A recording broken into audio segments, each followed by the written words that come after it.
This is going to be a demonstration releasing the upper trapezius and levator scapula. They kind of occupy the same region, so we're going for what I call a broad stroke here. We're trying to hit two areas at once. So my upper trapezius is this big surface muscle right here. If you reach back and feel the edge of your shoulder blade and kind of move your arm around, you're going to find that there's an upper edge to your scapula, right about there. That spot, if you palpate it and push, you'll feel it's a hot spot for many people. There is a muscle that comes off the upper edge of the scapula and runs up the back of the neck, called the levator scapula. I always remember it because I call it the elevator scapula. What that means is when I raise my arm like this, it lengthens as the scapula rotates away. And as I drop my arm, it contracts. Now, that muscle attaches up at the top of the neck. So a lot of the time, people get neck pain, but it's really coming from their shoulder.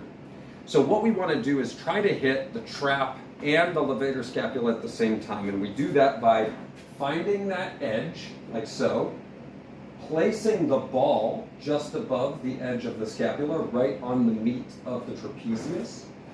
And then I'm going to lean back into the wall, applying some pressure. I can hold the ball or I can let it go. And from there, I'm simply going to gently and slowly move my arm up and down. And I can kind of shift around looking for where the sensitivity is for me. The key is moving nice and slow. This helps to increase glide between the two layers of muscle and also bring the levator online through that touch and motion. This is a bit of a pin and pull.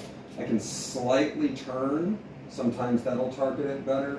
You just have to play around with the positioning and see how it feels. I'm going to come off the wall and show you exactly where the ball is sitting on me right now. That is the position. So you can either lean straight back or slightly rotate it. It all depends on how